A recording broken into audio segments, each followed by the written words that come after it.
Bonjour et bienvenue à notre méditation hier, donc le 8 août. Il me semble que j'avais dit que c'était le 9, mais c'est aujourd'hui, le 9 août, une journée très chaude ici dans le sud-ouest de la France.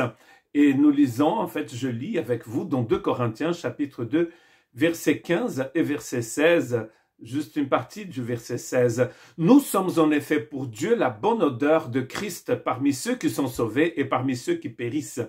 Pour les uns, un parfum de mort qui donne la mort. Pour les autres, un parfum de vie qui donne la vie. Vraiment très intéressant ce texte. Dans le verset 14, Paul disait que le Christ nous conduisait toujours en triomphe. Donc nous sommes rentrés dans ce triomphe romain composé d'à peu près 10 parties différentes qui commençaient avec des politiciens et finissaient avec l'armée et le général vainqueur. Le général romain, bien sûr.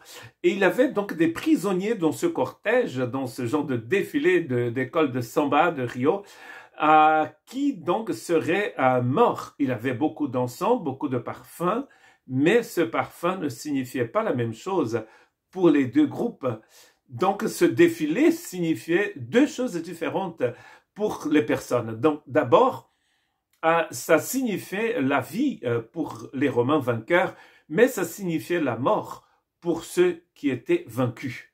Nous pouvons penser dans le sens que nos ennemis sont vaincus, mais en fait, il me semble que dans le texte de Paul, il ne parle pas du diable et ses anges, il parle des personnes, en fait, pour lesquelles ce défilé, c'est un défilé de mort, parce que c'est un parfum de mort qui vont sentir. Nous allons lire un texte dans le Nouveau Testament qui va nous aider à comprendre ça.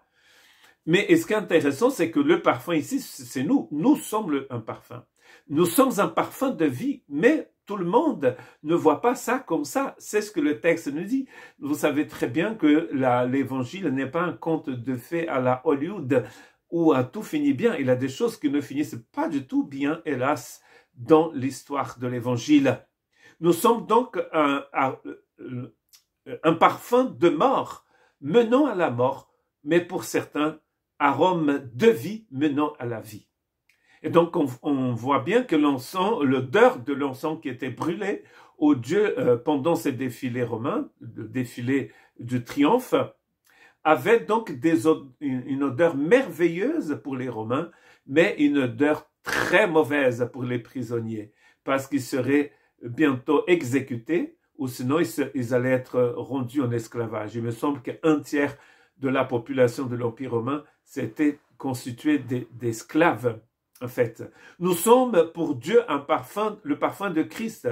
Nous sommes pour Dieu le parfum de Christ. Ça, c'est peut-être la première fois ici dans ce livre magnifique où Paul dit ce que nous sommes. Bon, il a déjà dit que nous étions des agents de la réconciliation, c'est-à-dire de la consolation. Mais maintenant, il est en train de dire à ces Corinthiens et à nous dire aussi, le Saint-Esprit donc nous dit ça aujourd'hui, que nous sommes le bon parfum du Christ. Mais comme on est en train de voir, ce parfum n'a pas la même odeur pour tous. On va pas se faire des illusions, en fait. Nous savons très bien qu'il y a des gens qui rejettent l'évangile comme ils l'ont rejeté le Christ. Beaucoup de personnes qui ont connu le Christ, qui ont entendu son message, l'ont rejeté. D'ailleurs, vous pouvez entendre encore la voix de ces personnes qui crient à Jérusalem, crucifie-le.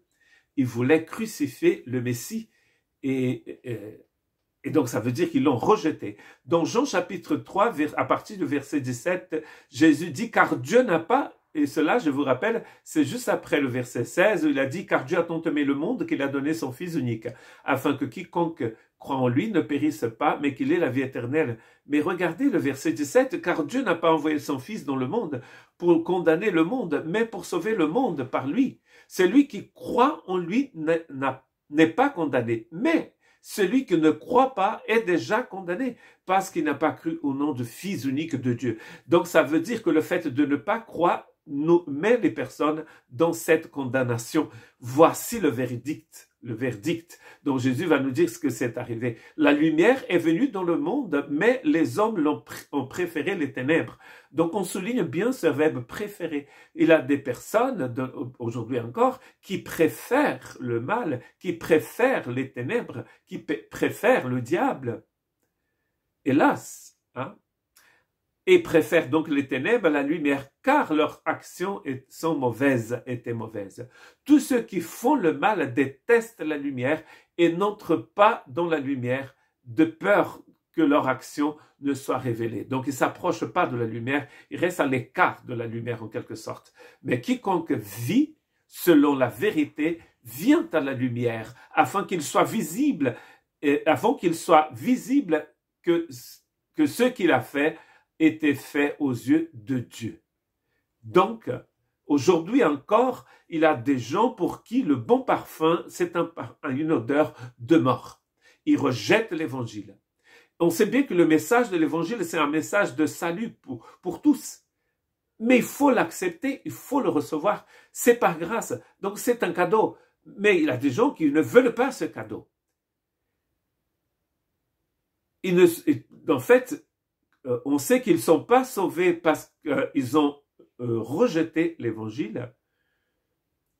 Et donc, du coup, ils sont condamnés. Parce qu'ils rejettent. Il y a deux choses ici. Ils ne croient pas au Christ et en plus, ils le rejettent. C'est ce que le texte de Jean nous dit. Donc, prions pour ceux que nous connaissons, pour ceux que nous ne connaissons aussi, pour qu'ils puissent accepter, recevoir la vie éternelle et ne pas la rejeter. Nous sommes le bon parfum. Mais hélas, il y a des gens pour qui ce bon parfum, c'est un parfum de mort.